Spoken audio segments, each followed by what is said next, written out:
Does Rhode Island need a new U.S. attorney who will actually enforce federal law? You know, with the advent and the return of Donald Trump as president and in charge of the federal government, Rhode Island finds itself consistently out of step with federal law. My guest today will answer that question. Will we get a U.S. attorney to enforce federal law? Hey, welcome to State of the State. I'm your guest host today. Good to be back in this interviewer seat, Mike Stenhouse. And my guest today is Suzanne Cienki. She is an attorney. She is former chair of the Rhode Island Republican Party. She's now the Rhode Island Republican Committee woman, and she's also an environmental scientist. We're going to talk about a lot of stuff today. Suzanne, welcome to State of the State. Thanks for having me on, Mike. So before we get into some of the issues, you've got a very diverse background. First, tell us a little bit about your law background. So, yes, I've been a lawyer for a number of years now. I'm licensed in New York, Maryland, Washington, D.C., the Supreme Court of the United States. So I'm all over the place from states to federal licensing. I focused a lot on white-collar crime and construction and surety work, and lately in the energy space. You know, where are we going as a country with energy policy, and how do we handle that? And where are we going in Rhode Island with energy policy? In fact, you've studied. You're an environmental scientist of sorts. Right. So, you know, we talk about our energy needs, and we know that they're growing. You know, despite the fact that Rhode Island's population may not be growing, our needs are growing. Yeah. We're talking about electric vehicles. We're talking about data centers. We're talking about people that are connected 24/7 now. How do we meet those needs to produce energy, and how do we keep people in the Northeast warm and happy? It's a daunting challenge, and we really have to look at how we produce energy, not only electricity, but our energy needs. Right. So, you know, Rhode Island passed an Act on Climate, and they wanted to have net neutral, no carbon in the environment at all, which is not going to happen by 2030, 2040, 2050. This is a long-range plan. We're going to get more into that in a second, but I still want to inform our viewers of your background. So that was your legal background. Let's talk a little bit about your political background. Now, you first appeared on the scene, to me anyway, when I think you were president of the East Greenwich Town Council. Is that your first foray into politics? No. All right, go. It started a long time ago when I was in law school. Okay. In Rhode Island politics, In Rhode Island politics, no. I was actually on the school board in East Greenwich. You know, and we had a number of tasks. We actually came in and there was a labor dispute. We were intent on optimizing and modernizing our middle school, the facility there. And previous administrations had spent a lot of money, and things were not done correctly. So we came in with the idea that we were going to make some significant changes, and we did. And then I ran for town council after that. And then after town council, I became the chair of the Rhode Island Republican Party. All right, but back in your days in East Greenwich, school board and town council, I think it would be fair to say you were not one to just go along with the status quo, that you kind of upset the apple cart, challenged some of the institutions you felt weren't benefiting the people and the students of that city. And it took a pretty concerted effort from, well, you ran as a Republican, from Democrats to oust you, but you're not one just to sit back and take the status quo. Let's put it that way. No, I think you have to look at how government is run, and is it run efficiently and effectively? You know, and what the purpose of government is. Everybody knows I'm a fiscal conservative, so I want to make sure that the taxpayer dollars are being spent efficiently and effectively. I didn't find that in East Greenwich. I mean, it seemed as if everybody was just going along to get along. They were looking at union contracts and salaries, and everybody was just assuming that in 20 years, things were just going to be fine. The pensions were going to be just perfectly okay, and people, when they hit 65, they were going to get what they were promised. And I saw that there were issues with that. So yes, I took an approach that people didn't like. Yeah, well. That's sometimes you got to push back a little bit. All right, so then after that, you became, as you mentioned, you became chair of the Rhode Island Republican Party, and that's a volunteer position, correct? And yes. You served 2 terms from when to when? So from 2019 to 2023, I served. So right before COVID started, COVID lockdown, shutdown, all of that till 2023. Right after the 2022 election, the previous National Committee woman had taken a job at the state and was no longer eligible to serve in her role as National Committee woman, and she asked if I would move over to that.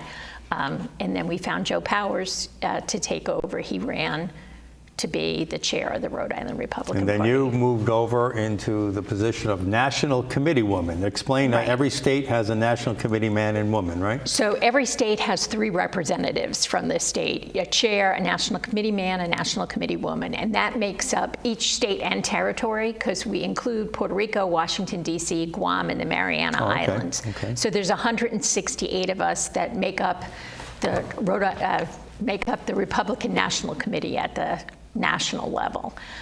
When we go back to our states and try to get Republicans elected.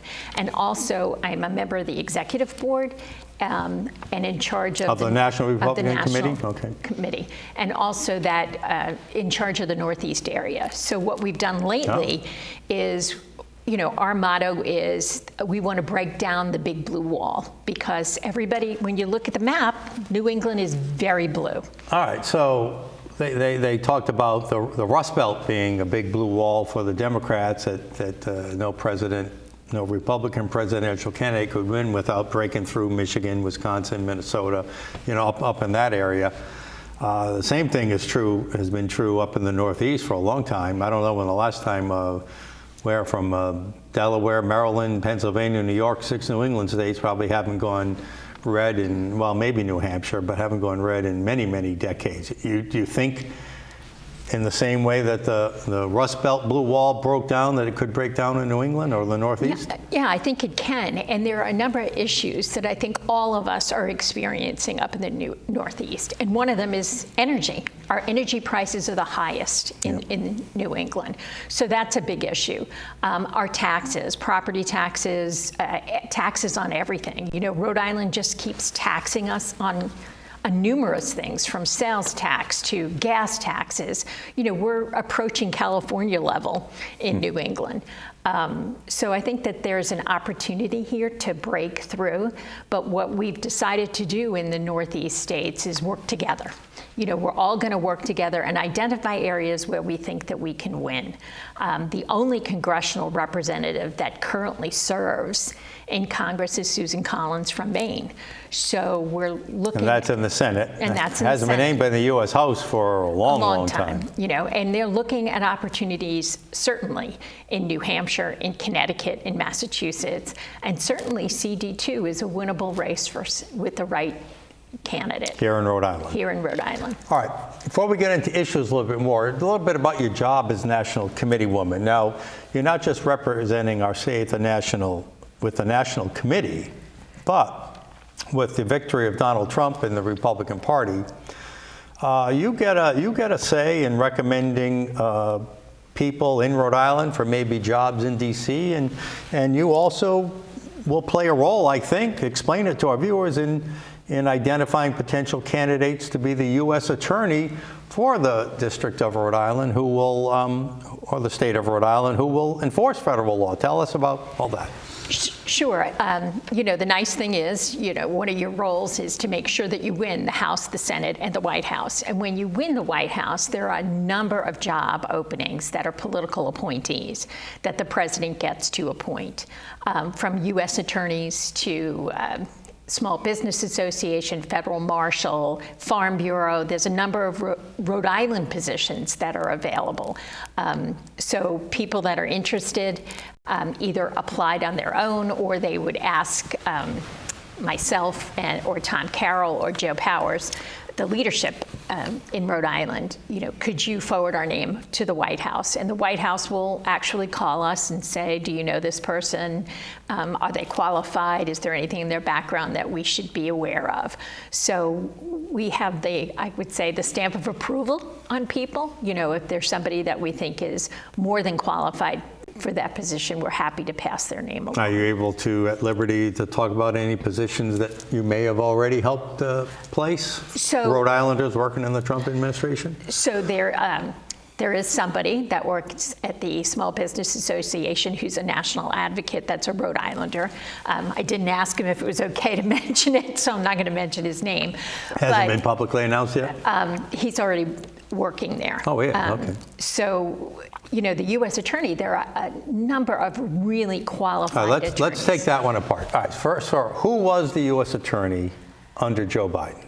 So it was Zach Cuna. Zachary Cuna, okay. yes. And he was qualified, you know, a great attorney. Prior to that, it was Aaron Weissman, who served as the U.S. Attorney under President Trump's first administration. Okay. And then Zach Cuna came in under President Biden, and he resigned. Yeah, it's typical that when a new presidential administration comes in, that either all the U.S. attorneys either resign or might get terminated. Yeah, or asked to be terminated. So who's filling the role now? It's temporary, right? So right now, it's Sarah Bloom. Sarah Bloom. She was the assistant under Zach Cuna, and she is the interim acting. So the process goes at some point. So you are, I know you're taking a fairly active role in making recommendations. I know you're not going to be mentioning any names, but I just want to go through the process. So the process is anybody that was interested in being nominated to be U.S. Attorney would contact us, let us know, and we would pass their names along, you know, with our notes. Yep. You know, this person is very well qualified. And you've done such? And I've done such. I mean, the number of... Can you say roughly how many people you've done that with? Probably there were about 7. All right, wow, okay. So 6, 7 names been passed up with your notes. Been passed out with our notes. Between you and Tom Carroll, who we should mention is the national committee man. Right. Tom's from East Bay, right? He's from Bristol. He's from Bristol. Okay, and we know there are a lot of, I think there are still a number of U.S. attorneys to be filled throughout the country. Rhode Island doesn't usually rank too high in the totem pole, right? Would it be safe? So do you expect that's going to happen anytime soon? So last time it took about 18 months before. Whoa, really? Last Trump administration? Last Trump administration. The issue this time is there are 1,100 nominations for various positions that are being held up in the Senate. The Senate's job is advice and consent. You know, they're supposed to look at nominations.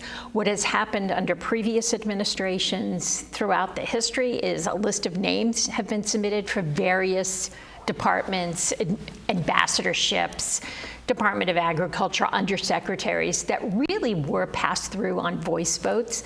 This is the first time that everything's being held up. That courtesy isn't being extended. That courtesy is not being extended. And that's Chuck Schumer. That is Senator Schumer, who is holding up everything. He said he wants to vet just about everybody. Well, they're already vetted when they're nominated. They go through a process with the FBI. The Ethics Commission looks over all their paperwork, and anybody who doesn't pass their scrutiny doesn't get pushed forward. All right. So, but still, we got to be clear, and everyone understands, the person has to be nominated, and then they have to be confirmed. And then they have to be So confirmed. that we know on the confirmation side, things have slowed down tremendously. But has the Trump administration been slow in nominating somebody? You know, in New England, there are 2 states that haven't had a nomination yet, is Maine and Rhode Island. So we're hoping that that nomination happens soon. And then the process, there's also a little known thing called the blue slip. The blue slip, which means that the home senators, and that would be Senator Jack Reed and Sheldon Whitehouse, can say, we don't like this person. And effectively kill it. And for no reason, political, any reason. It's just President Trump nominated them. We're not going to push anybody through. It is used in red states, too. I want to be fair. Sometimes they do it. I think it is an archaic thing that needs to go away. It's way too partisan now. There used to be a little collegiality before, right? Right. And even under President Biden, there were so many nominations that they sailed through. I mean, there are a number of really qualified people that are up for positions. And as president, you really don't want to nominate someone that's not going to do a good job. I mean, it would fall back on you. So I have to say, every attorney that has sent their name through us is more than qualified to do that position. All right, so the Senate and the Senate leader in the Republican Party, Senator John Thune. Yep. And there's a lot of discussion, at least in the last few days, that he is going to do something about the consent process and try to do kind of bulk consents, group 10, 15, 20, maybe more into a group, and rather than go one at a time with 1,100, maybe do 50 or 100 at a time. So he's thinking about change, but that would need a vote of the Senate. Right, to change the rules. To change the rules, because right now judicial nominees, except for the Supreme Court, right, need the 60-vote threshold. Yes. Now he wants to bring it down to 50 for all other judicial nominees. Right. All right. Do you think that will happen? Do you think Thune's going to do that? Well, he's got to do something because we're stagnant at this point. Yeah, stacked up. They're just stacked up. And he's seriously got to look at how business is done there in the Senate, because you want to move these people along. Now, a number of ambassadorships, they've already been vetted by the departments and the committees that they need to be, but there's no vote on the floor yet scheduled. So it's holding up foreign relations, it's holding up domestic policy, it's holding up too much. Let's get the job done. So let's go to the blue slip. Which, if he doesn't have approval of the senators, might be a reason why Trump hasn't nominated someone, because I doubt that White House or Reid would agree to any kind of conservative. So what? But they don't need a vote there. He can just decide to ignore the tradition, right? Or is there a rule? He can decide to ignore the tradition about the blue slip. I think that there are certainly some Republican senators that like that too, that they can have. Gives them power. Gives them a little power. They usually use it to negotiate some other vote or something. Vote. And I think that that's what happened with our district court judge, Judge Mary McElroy. There was a deal made. She was a judge that was nominated by President Obama, and her nomination sat. And then when President Trump came in, he renominated her, and she sailed right through, because I'm sure a deal was made between the two senators to let her go through. The old backroom, smoke fields, cigar smoking, not necessarily, but maybe dirty deals, right? Yeah. That's politics, right? And again, all of the attorneys that have come forward and expressed interest in being U.S. attorney were fabulous. The problem becomes if they get nominated as an interim, they have 120 days.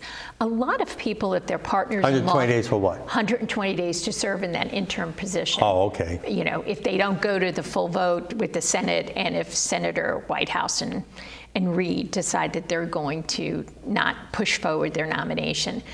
So someone, if they have a thriving law practice or they serve someplace else, they're not going to take that chance that they're only going to serve 120 days. Why is a U.S. attorney, or what kind of U.S. attorney, why is it important, A, primary function, B, what kind of U.S. attorney do you think we should have? You got a conservative, I guess, quote, administration in Trump, but we're not a conservative state, at least not the way we vote. What kind of U.S. attorney would best serve our state? And that's interesting, because all of the attorneys are just so well qualified that they could be nominated by either party. That's how much confidence I have in all of them.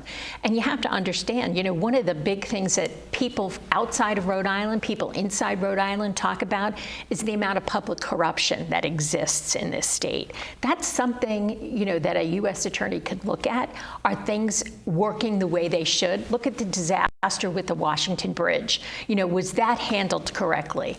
If we had an inspector general, maybe we wouldn't need a very strong or an attorney general who might look into his own party's malfeasance? Malfeasance. You know, it's instead we need somebody different that's going to start looking at these things. You know, we had a healthcare crisis here from, you know, hospitals failing. There are a lot of different things that are intertwined with the federal government that a good U.S. attorney could take care of. And he or she would look into potential criminal activity or civil, both. Or civil? Both. Or anything that goes against federal regulations? Anything against federal regulations. And that's, you know, I have immense sympathy for anybody currently working in the U.S. Attorney's Office because their civil department, I think they're down to 4 attorneys there, and they have a lot of work. In Rhode Island's U.S. Rhode Attorney? Island. They only How have big 4 typically attorneys. would Rhode Island's U.S. Attorney's Office Well, be? it's not one of the bigger ones, but to have somebody that's leading the charge and focusing on what they're going to pay attention to would be immensely helpful to them. They've had a couple of retirements, and certainly, you know, you don't work in the U.S. Attorney's Office to become rich. I mean, it is a public servant job, so people will spend some time there and they'll leave. There are career prosecutors that will stay forever, but other people, you know, tend to leave, retire, so they really need somebody in there to help with the amount of work that's being tossed in their direction. All right, so let me ask you this, and you can disagree with me if you disagree. So I came up, the premise I opened the show with was that with the Trump administration now running the federal government, that many of Rhode Island's laws, practices, policies are completely out of step now legally with federal law. First of all, do you agree with that basic premise or assumption? Let's look at some of them. Let's look at just the sanctuary policies. You know, is Rhode Island a sanctuary state, or is a city like Providence, do they call themselves a sanctuary state? Well, that is in direct conflict with the federal law. You know, we have immigration laws and the federal government is in charge of that. So what are we doing here? Are we taking care of our citizens, or are we paying attention to illegal immigration? Foreign citizens. Foreign citizens. You know, we had an instance where there was actually an attorney who was doling out fake green cards and was in charge of... That would be criminal, right? That would be criminal. You know, so there are implications. But a U.S. attorney doesn't get involved with, or would he get involved with if a policy of Rhode Island goes against federal policy? Is that something a U.S. attorney, or only if there was a criminal or personal sort of? So the U.S. attorneys could bring lawsuit? Could bring, you know, they're in charge of bringing actions against people that are breaking federal law. People, but not policies. Not policies. All right, so leave the policies to Congress Yes. and legislature and all that. Okay, all right. All right, let's dig into a couple. We're going to get to energy in just a second, because that's the big one. I know that's the one. But the one of the areas is this whole transgender issue, where Joe Biden, well, started with Barack Obama, right, in 2016, put forth guidance for any school receiving federal aid and how they should handle transgender issues, and they were quite liberal or woke or progressive, whatever term you want to use. And Rhode Island quickly adopted those same standards. And I didn't really see that it came to much head, if you would, during the first Trump administration, and then Biden tried to change Title IX and really accelerated the process. And now we have Trump administration, and he's trying to undo everything that Biden and Obama had done. But that is one area where Rhode Island's laws on transgender, regulations from the Department of Education, are totally out of state with recent Supreme Court rulings, executive orders, federal regulations. Agree on that we're out of step there? Completely out of step. You know, the Title IX, when it was instituted, it really created an environment for women to engage in athletic activities at the collegiate level, be able to take an opportunity to get scholarships to go to college, and it really just exploded the amount of women that participated in sports. And when President Biden came in and said, no, you have to let transgenders compete at the high school level and the college level, where they feel more comfortable, they can compete against women. It really is devastating to those women that have worked really hard to achieve their goals. They are taking scholarships away from people. And, you know, the opposing view is, well, if it's only one or two, what difference does it make? It's more than one or two, and it does make a difference, because if you're taking opportunities away from women, you will see women that stop participating. And that's not good for the health of the country. It's not good for educational opportunities for women. So it really was a tragic turn of events. But it's more than just the students. It's more just about a boy believing he's a girl or pretending. It's more about boys and girls' locker rooms or bathrooms or hotel rooms on a field trip. It's even more about boys competing in girls' sports, right? All those are legitimate issues, and Rhode Island is out of step in every sense. But when you're talking about K through 12 students, you're also talking about parents and parental rights. Right. And we have a case in Rhode Island, Jane Doe, which we'll talk about a little bit more. But Title IX, I believe, protects parents as well, does it not? Right. They're removing parental rights. Right. I mean, it's just the left is trying to remove parental rights. And it's just yeah. outrageous to me to think that you send your child to school and the school thinks that they have full control and authority over everything that you do, from curriculum to whether or not a boy can... Medical decision? All these decisions, without even conferring with the parents.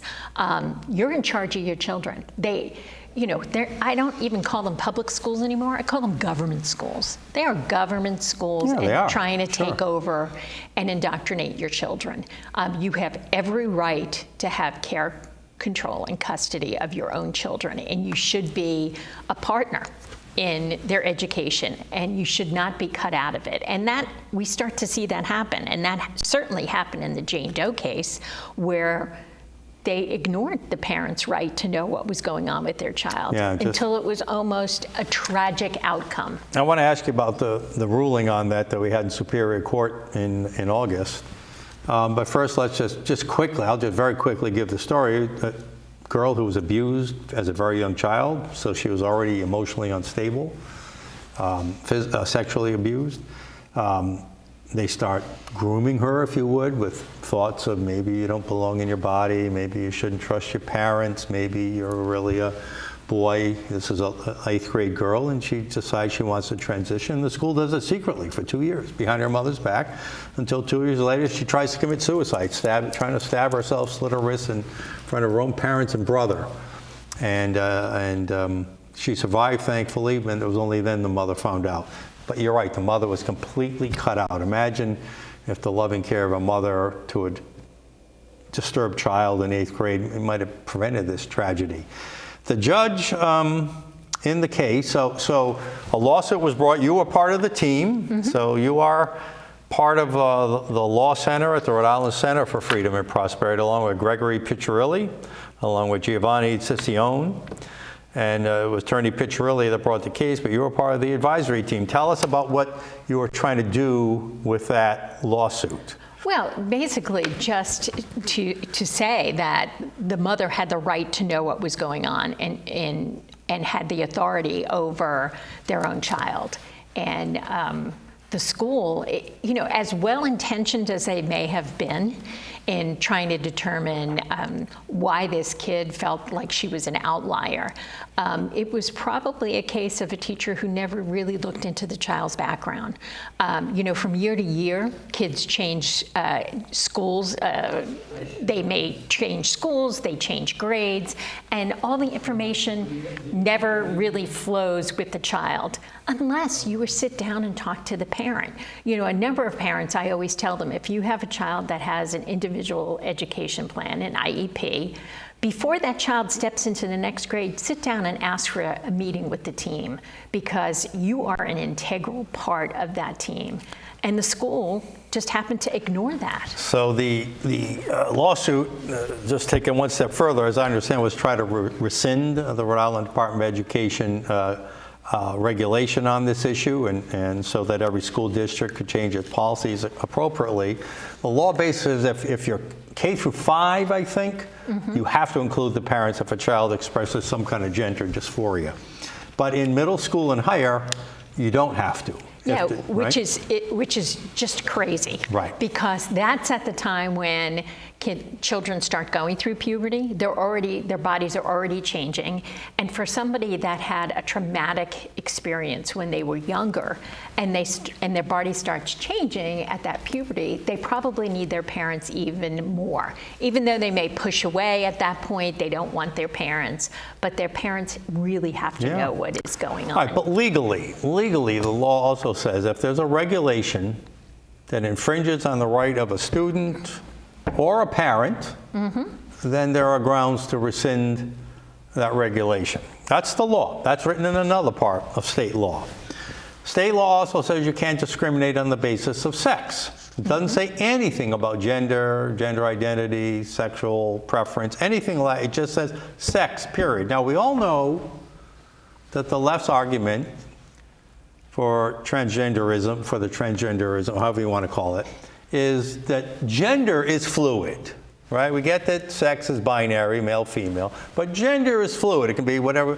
Well, this judge, and I was there, you were out of town, I went to the court, this judge decided to take it to an area I've never heard. He said, sex is fluid. It's not a scientific binary term. That sex could be considered whatever the hell anybody wants it to be. Yeah, I think is that within the rights of a judge to do that? I think he was wrong. I think that he didn't want to upset the apple cart, but I think his ruling was wrong. So we'll see. There's an appeal process. I think he got the administrative law wrong in this case. We'll see what happens. But it's just, you can't change your sex. That's what it is. But even the pro-transgender movement admits that sex is a binary term, but gender is the fluid term. Now, just the judge says sex is the term. All right. So again, I think they're stretching the boundaries. Right. You know, you get. I hate to use this term, but it's true. Activist judges that try to stretch the boundaries. You try to change the definition of words. So now we're changing the definition of that yet again. All right, I think this issue is far from over. I think the issue of parental rights in education, not so much the transgender LGBTQ agenda, but parental rights, I think, is going to be the major issue that we're going to see in the courts in the coming years. Agree? Interesting enough, and it is one reason why Governor Youngkin in Virginia won. Right, very popular. I mean, that's an 80-20. It's an 80-20 issue. The parents should be involved. They should be part of the team. You know, when my children were young like that, that was the mantra of the schools. You are part of the team. You know, if we're not working together for academic success, you can't just rely on the schools for your child to excel in academics. It has to be part of the home environment. If you're not working together, you're not going to see the same type of outcome. You know, if you expect a child, just for example, to read 20 minutes a night, well, if the parents don't know that the child is supposed to read 20 minutes a night, or, you know, it's not part of their lifestyle, you know, then the child is not going to be successful. Right. You know, they're only in school 6 hours a day. The rest of the time they are home with their parents. So the parents should play an enormous role in how this child is educated. So as a mother of five yourself, as a former school board member, as a former political leader in the state, and as an attorney, you bring a pretty knowledgeable and experienced perspective to all of this, and so thank you for your thoughts on that. There's a reason I'm going to ask you about this, but let's put in the news of the day. We're recording this on a Monday, and just a few hours ago we heard that the giant company, Hasbro, is leaving our state in favor of Boston and its seaport. Initial thoughts? Bye-bye, Mr. Potato Head. That's what I said. Bye-bye. Unfortunately, this is a company that was founded in 1923 by 3 of the Hassenfeld brothers. It's been here more than 100 years. It's iconic. Everybody knows about Mr. Potato Head, Monopoly, all the games that were developed by Hasbro. I had a child that worked at Hasbro, had a great experience there. It was a staple up in Pawtucket. And for them to up and move, you just wonder what's next. We've already lost the Pawsucks. We've lost Rhode Island novelties that are now in Fall River. We lost Blunt Fishery. They're in Fall River too. Companies that may not have a lot will jump borders into Massachusetts. So let's talk about why they're leaving. And we've been arguing since I started the Rhode Island Center for Freedom and Prosperity 14 years ago. Wow, 14 years, wow. Rhode Island just has a hostile business climate. Very hostile. Regulations, taxes, energy. And that's why the segue into energy. High energy costs in the state. And it's another area where you have tremendous background and experience as an environmental scientist, as an attorney, as a political leader. You know that the energy, the Act on Climate, which you mentioned earlier, our net zero goals, they're much more about politics and political agendas than they are about science-based objectives. Right. So I think when you look at energy policy, you have to think of two things. You have to pay attention to the natural scientists. You also have to pay attention to your social scientists. And what do I mean by that? Your natural scientists are going to tell you what the climate is, what is happening in the world that you need to address. So when people talk about climate change, yes, the climate does change. How are we going to respond to that? And is it in a cost-effective, reliable, sustainable way that you're producing energy? So, one of the big things in Rhode Island is they introduced Revolution Wind. And they anticipated that this was going to, produce enough energy here that it was just going to be fabulous for the state of Rhode Island. Extremely costly, extremely disruptive to the marine environment and the fishing industry. So, and it didn't produce, I believe, enough of the jobs that they were talking about, because Ørsted is a foreign company, and they were bringing in a lot of foreign workers from Sweden to work on it. When it was all complete, it was only going to be 56 jobs. All right, let's come back. I want to go back, set the stage, and then we'll pick right up where you started. So this was the first of two major blows this summer, or the end of this summer, to Rhode Island. First, the Trump administration, the Department of Interior and Secretary Doug Burgum in particular, shut down any further construction or development, which was 70–80% complete already, of Revolution Wind. Sent the wind farm advocates and climate change alarmists into a frenzy. And then we have the Hasbro the announcement of its departure. I mean, those are two major blows, but you're right. They complained a lot about the jobs. There really wasn't going to be that many Rhode Island jobs involved. Most of them were going to be foreign jobs in the construction, and then limited maintenance jobs afterwards, right? Limited maintenance jobs. And for people that say, the wind, it's going to be great. Well, they were building off of Cox Ledge, which was a protected area. We were not allowed to drill for oil over by Cox Ledge. And miraculously, now all of a sudden we can put up all these wind turbines out there, 15 miles off the coast of Rhode Island. Well, we're the ocean state. You were killing the ocean. Sea life. You were killing the sea life. You were killing the fishing industry. In Rhode Island alone, that's a $161 million industry. You were going to really put a huge dent in that, which is unfortunate for all those fishermen that provide. That's a pretty big industry. That's a huge industry. And of course, tourism. I mean, who wants to look at these things off the coast? It's just terrible. I had taken the ferry from Quonset Point out to Martha's Vineyard, and it is so noisy when you go past those wind turbines. It is noisy. So you talk about dead whales and dead dolphins, showing up on our coast, which maybe you would see maybe one every other year, and you've seen tens and 10 and a whole bunch of dead marine life out there. So you are having a huge environmental impact. And is it worth the cost for something that is intermittent, unreliable, and costly energy? Now, Revolution Wind was shut down by the Department of Interior for two primary reasons. One is the one you just mentioned, because there's a sort of a tenet that, we got to share the natural resources with, in this case, fishermen or tourists or boaters or whatever, but they also, go ahead. Right. The other But they also issue was cited, national bingo, security. talk about that. Yeah, so it disrupts sonar and radar. So you're talking... I think we kind of need that to pick out incoming enemy boats and planes and things. Right. Drones. Right.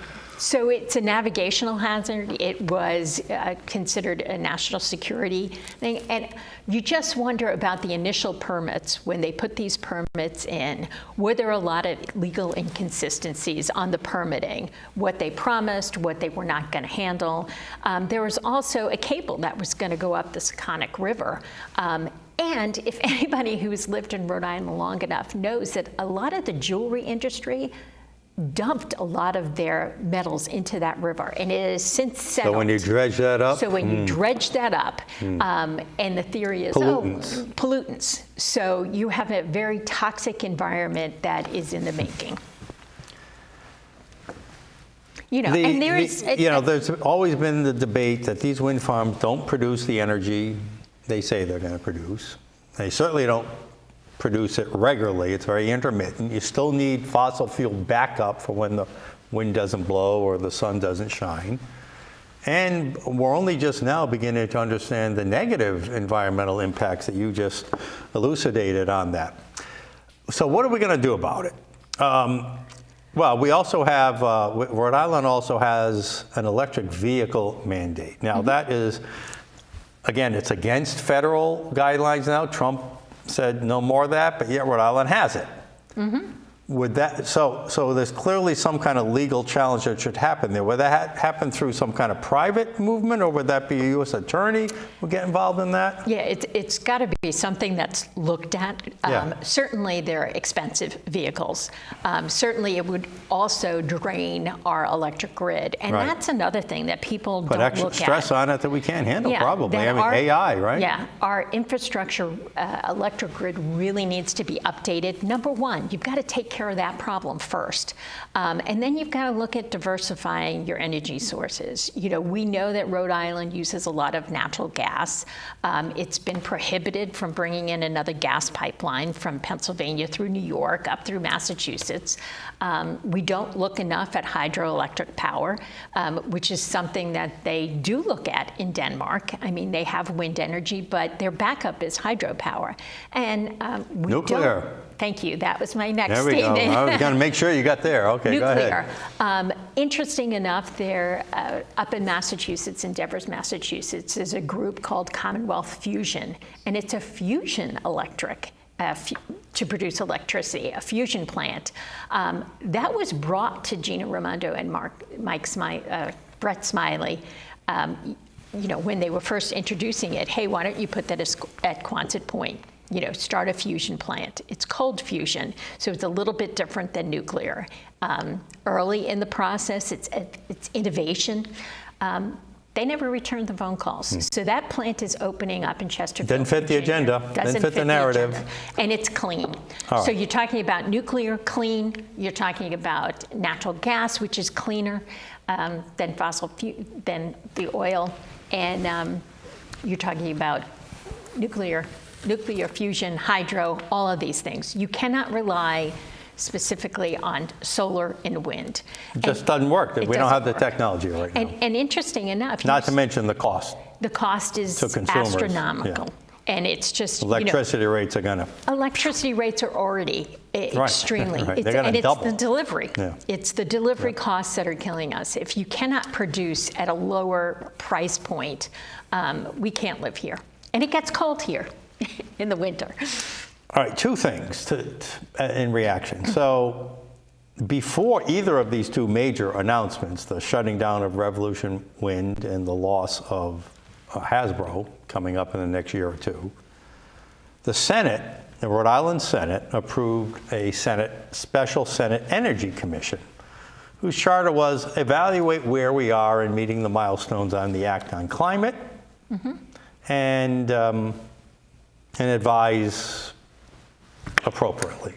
Now, I'm sure in their mind when they put this commission together, it was probably meant to be a rubber stamp cheerleading commission. Look how great we're doing compared to other states and meeting our net zero goals. I think this commission now has to totally rethink itself. There are some harsh realities. Windmill will probably not be a future of Rhode Island's energy portfolio, so what's that mean on the Act and Climate?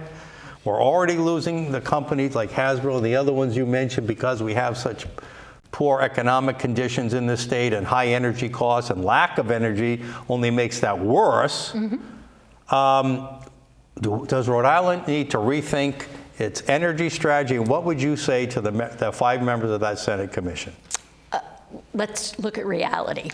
Let's not look at these pie-in-the-sky deals. If Rhode Island went net zero through the end of the century, it wouldn't make a hill of a bean of difference to the climate environment. It just wouldn't. You've got China, you've got India, you've got Africa that are all, relying on coal, fossil fuels. They're relying on them because they're poorer countries. We're a rich country that has energy needs and people are comfortable. So, what they think they're doing is just virtue signaling. I mean, I think that that's what their goals are. At the expense of the residents. At the expense of the residents. And certainly with another major corporation leaving us because of the poor business environment, because of high energy costs, this should be a warning to them, a shot across the bow that we cannot continue to operate this way. We already have a $14.3 billion budget for a state that has just about 1 million people in it. I mean, it's kind of outrageous. I mean, we really need a reset here. So let's stay in the Senate Energy Commission for a minute, because I think this is a vital opportunity to reset things in the state, like you said, towards reality, right? Certainly, to make recommendations going forward. Okay, wind is off the table. Yeah, they can't change the policy themselves, but they can make recommendations. The wind is off the table. What about solar? Well, where is it appropriate? Is it appropriate to take it away from our forests and our farmland? Or should it be limited to top of buildings, car parks? Is that where it's best? And if people at the individual homes want to hold them. But if you want to attract businesses also, that data centers that are using AI, should we require those businesses to have their own energy production? And how are they doing it? Well, other states are requiring that they have small nuclear generation. Well, the world has certainly changed in the last 4 years since the Act on Climate was instituted, and I think this Senate Commission should look at that. But the question is, will they? Do they have the political courage to depart from the narrative?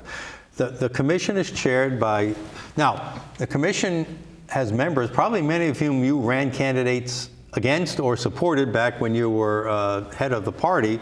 Sam Zuria is the chairman, Senator Susan Cisnowski from, I think, the Westerly region. You got Senator Lamas Vargas from Cranston. You got Senator Mark McKinney from Warwick, and you got Senator Gordon Rogers from Foster. So I think 3 of those members of the commission were not in the Senate when they passed. Yeah, only one of them actually voted for the Act on Climate. Yeah, and that was Rogers voted against. Yes, that was Senator Cisnowski. Well, I think that she is in an area that represents a lot of the fishing industry. Right. So I think the fishing industry should get on the phone with Susan Cisnowski and say, okay, the wind turbines are killing our business, they're killing our state, and they're not going to produce the energy you thought that they were going to produce. All right, but do you think any of them has the demeanor and the courage to go against the original premises within the Act on Climate and the overall climate change narrative? I think that a lot of the members of the Democratic Party like to virtue signal. Look at us, look what we're doing, look how good we are, we're taking care of the climate. Well, it's one thing to say, you believe in climate change. It's another thing, what are we going to do about it? I mean, if you look at Holland and Denmark, scientists were saying that the ocean was going to rise by 3 feet. Did those people move? No, they built dikes. So what are we doing to make sure that we can live in an environment if you believe catastrophic events are going to happen? Sheldon Whitehouse will say Barrington is going to be underwater. Well, are all those people going to move? No, you're going to come up with an innovative solution to make sure that this area is still livable. So my hope is, what do you know about Chairman Zuria? So I think that he is a person that is an information gatherer. He likes to listen to and gather as as much information as possible. So my hope is that they actually listen to people from the nuclear industry, from the, hydroelectric industry. If you start listening to different industry and energy producers, if you listen to them and take their advice, I think that would give us a good energy policy in Rhode Island. All right. So as we mentioned, and again, I want to remind our viewers that in addition to your law degree, you do have a background as an environmental scientist in your studies and in your background. So you know what you're talking about when it comes to this stuff. The left, the windmill advocates, the climate, I'll call them alarmists because I think that's what it is, are obviously outraged and in an uproar about all this. We've heard, it's been in the news, that Governor McKee wants to try to have a meeting with President Trump and see if he can reach some accommodation similar to what he did with Governor Hochul in New York, where they originally shut down that Empire wind farm. And then they reached some deal, the art of the deal, I guess, where Hochul would allow natural gas into New York and Region South in exchange for reauthorizing Empire Wind. What do you know, or what do you think the chances are of Governor McKee reaching a similar deal with the President Trump? I don't think Governor McKee has a leg to stand on. He's a very unpopular governor. He's polling externally at 39%. I'm sure internal polls will show he's polling a lot less. I don't think people have a lot of confidence in his ability to actually negotiate a deal with somebody like Donald Trump. What exactly is he going to offer Donald Trump? What is going to happen here? Is he going to go against his base of the Democrats to get something from Donald Trump? I just don't think he has as much negotiating power and skill. Look who's left. Everybody's leaving Rhode Island. It's pretty sad. And it's such a beautiful state, and it has an enormous, tremendous history. And it just breaks my heart to see this happen to the state, where I think there's a huge opportunity for someone that has a good skill set to come in here and actually run this government. Do you have any little bug-sized drones? I would love to be a fly on the wall of that meeting with McKee and Trump. Yeah, and specifically, he's insulted President Trump, and many occasions. Yeah. And not only that, has insulted his voters, people that actually voted for him. The practical reality is people were just unhappy with how things are being run in Rhode Island. So they wanted something different. They were unhappy with the open borders. They were unhappy with, going to visit family in Chicago or Washington, D.C., and seeing the amount of crime that exists there. They want somebody to take charge and make the environment better. All right, quick question, then one more area to cover with you. But again, I want to bring back to the original premise. Is there a role in this whole energy debate, windmills shut down, electric vehicle mandates going against federal policy? Is there a role for a U.S. attorney in that, or is that handled elsewhere? Well, I think it's a combination of things. I think to get a U.S. attorney in here to look at how the law is being handled, that's their primary focus. But I think that there's another role for actually the citizens of Rhode Island to say enough is enough. Stop sitting back and taking it. You have a voice. I mean, if I was represented by Senator Vargas, Senator McKinney, Senator Susnowski, Senator Rogers, Senator Zurier, I would get in their ear and say, hey, what are we doing here? Right. My energy costs, we need to come first. We need to come first. And there's, I know that there was a large number of people that went to the PUC to complain about the energy prices. Well, the PUC is not their fault. Yeah, it's not their fault. They're just putting forth exactly what the legislator has insisted. Mandated. They mandated. You have to buy so much of renewable energies. And that's a fallacy, too. What is renewable energy? It's not. Those windmills and solars are not renewable. We saw that off the coast of Nantucket when one of the blades came off. And now you're seeing PFASs, which we outlawed in Rhode Island, are washing up along the shore of Nantucket. I've got some in my office, Yeah. All right, want to finish up on this. You mentioned it earlier, sanctuary states, sanctuary cities, and immigration you just mentioned.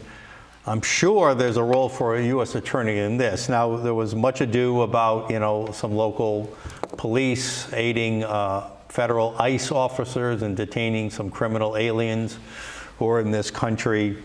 What are the risks, and what types of positions? Police chiefs, mayors, attorney generals? I mean, who is at risk if Rhode Island, we saw judges in Wisconsin are indicted, right? We've seen Congress people indicted for physically interfering with federal ICE officers. Who is at risk in Rhode Island, or what is the risk if Rhode Island cities and state and towns do not comply with ICE and other federal immigration laws? It's a crazy scenario that we're talking about here. We're talking about, we have immigration laws. You don't like our immigration laws, there's a process to change them. Go talk to your congresspeople about, hey, you want a better immigration policy than currently exists. It's happened before, we've made changes, but you can't just walk in the front door of our country and not be vetted. And I think that's but what what's the responsibility of local government to? They should follow the law. Is there a risk to them if they don't? There's a risk. Like a U.S. attorney criminal type risk? Well, there's a risk, absolute risk. Legal risk. Legal risk if they do not follow the law. All right. So you talk about this, what comes next so let's go back and forget the issues, just talk about you and your role as National Republican Committee woman from the state of Rhode Island. What's on the agenda, whether it's a U.S. attorney or other national agenda items? You only got about a minute or two here, but give us what comes next for the Republican National Committee and your role in it as a member of the executive board. So we just came off a committee meeting in Georgia, and the whole focus is making sure that the Republicans retain the House and the Senate, because we want President So Trump. it's election oriented. It's election oriented. We want President Trump to have a 4-year term, not a 2-year term. If the House flips, then President Trump, his agenda, everything he is trying to finish and accomplish at the end of 4 years will just go up in smoke, because it will be a lot of nonsense, a lot of roadblocks and blockades. All right, so of interest to Rhode Islanders, you had mentioned off the top that you think Rhode Island CD2, currently held by Congressman Seth Magaziner, might be vulnerable, a seat, or winnable if the right candidate steps forward. There are some rumors about that. We won't get into that. But the rumors I have heard is that it's not even a certain thing that he will be seeking re-election. What have you heard from your inner circles, Suzanne Cienki? My inner circles is he really doesn't like the job. He's got young children. It is a tough job to be away from your family. And his wife works up in Boston, see, she left and went to Massachusetts too. It's a tough job to be away from your young family and spend that much time down in Washington, D.C. So I have a lot of empathy for him not wanting that role, and being a young representative when you don't own the House, you're a backbencher. So if he stays, again, very quickly, if he stays in the race, do you think he's vulnerable? Yes. If he leaves, obviously it's an open seat, and obviously unless a well-named person stepped in, there could be an opportunity. So are you telling the national Republicans, don't give up on us out. Don't count us out yet? Yeah, don't count us out. And unfortunately, because of the way the census was overcounted, it's a seat that may not be there after 2030. That's right. It's probably only a 6-year seat. I mean, Rhode Island pretty much, well, that's a whole nother issue whether Gina Raimondo cheated or not and giving Rhode Island an extra congressional No, she seat. did Rhode Island math. Yeah, Rhode Island math. All right, I want to wrap up in just a second, but I want to thank you, Suzanne Cienki. Thank you for being our guest here on State of the State. We really appreciate it. Wish you good luck and safe travels and all the great work you do. And we'll look forward to hearing your announcement on who the U.S. Attorney for Rhode Island is going to be. Thanks, Mike.